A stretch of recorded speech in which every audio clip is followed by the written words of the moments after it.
This is lecture number 2 on the prepositions in, on, and at.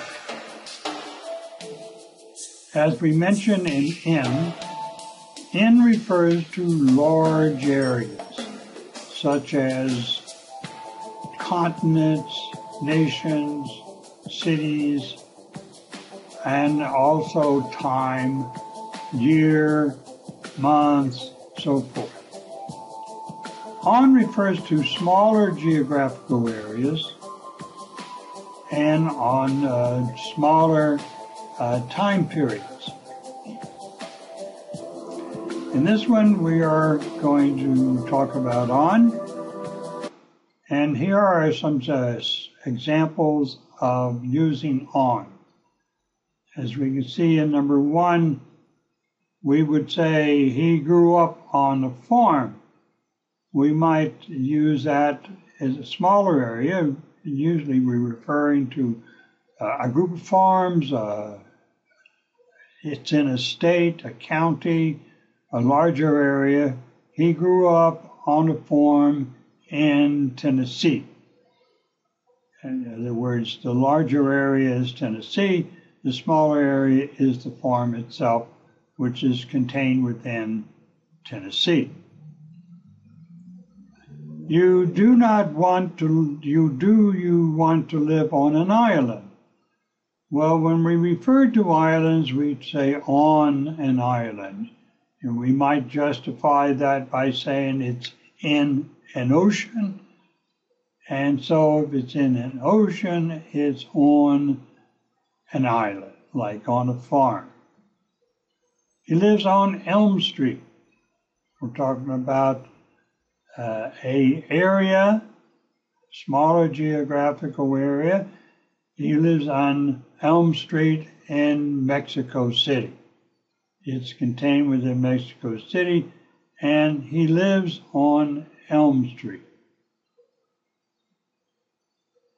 Usually it refers to something or someone that is connected to a surface, something, but not inside of it.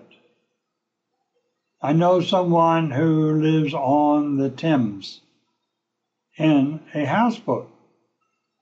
Okay, he lives on the Thames. The boat floats on the surface of the river, so it would be on the river.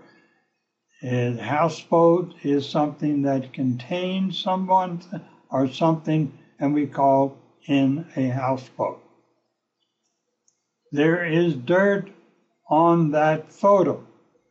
Well, when we talk about photo, we're not talking about it's something that's printed on a piece of paper, and since it's the dirt is on a surface of an item, such as the paper on which it's printed, then we refer to it as on. But if we were talking about the photograph and say, I am in that photograph, it's not a surface, we're talking about a photo, and that photo can be something, that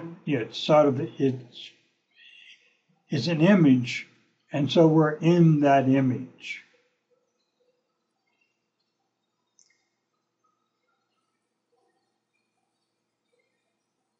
So, as we continue, you might say there's dust on the mirror. Now, the mirror is a surface, so we essentially say there's dust on that surface or on the mirror.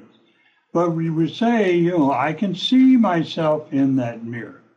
Well, the mirror essentially has your image, and that image is contained within the mirror itself. So we are in the mirror. The glasses are on the shelf.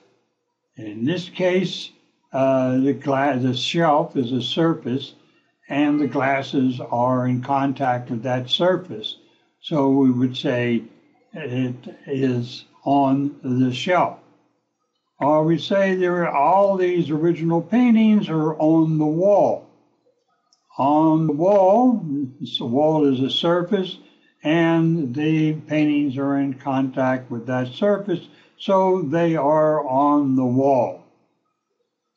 Okay, there is one most beautiful sight on earth. I'm down here, and we're saying that it's on the earth, meaning that it's on the surface of the earth, and consequently we would talk about it as being on.